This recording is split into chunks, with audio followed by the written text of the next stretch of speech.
د غزني ښاروالۍ د رغنیزو پروژو په دوام دا ځل د غزني ښار په اوله ناحیه کې د 650 مترو په اوږدوالي او 7 متره په سور د یو سړک د جوړېدو کار پیل کړ.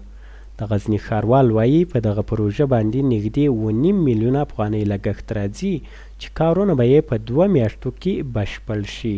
د پروژې سړک 6.5 متره اوږدوالی لري، 7 متره بر لري او په څنګ کې ورسره جویچه هم لري چې دا ټول تقریبا د 7 میلیونو تر 9 میلیونو پورې مصارف ور باندې راځي چې دغه د ښاروالۍ پروژه والا د غزني ښاروالۍ په هڅو باندې او د یونپس مؤسسې د ملل متحد له طرفه مالي لګښت ورکول کیږي.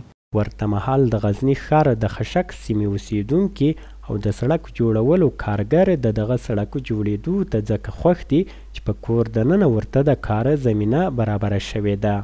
نو موږ په دغه دستور خوشحاله چې دا سړک مو راپوښ شي، د موږ مریض د شپې د ورځې په هر حساب مریض مو تللی شي، بازار ته رسېدی شي، یو رخشه یو موټر کیسې موږ ته ډېر په ارزانه به ځي، ارزانه په 50 روپۍ او په 70 روپۍ به ځي. دا ټول الحمدلله ښه کارونه روان دي که خیر وه.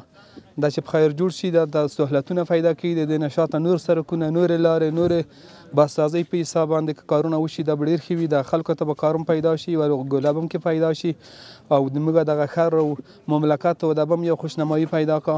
د کار د زمینې نه خوشحاله یو، د هغه نه خوشحاله یو، د دولت د هغه نه خوشحاله یو چې موږ ته د خدمت راکوي او موږ یې په کور کړي یو، موږ ډېر خوشحاله یو. د غزني ښاروالۍ مسؤلین زیاتوي په دغه ښار کې اوس مهال د نږدې 15 پروژو کارونه جریان لري.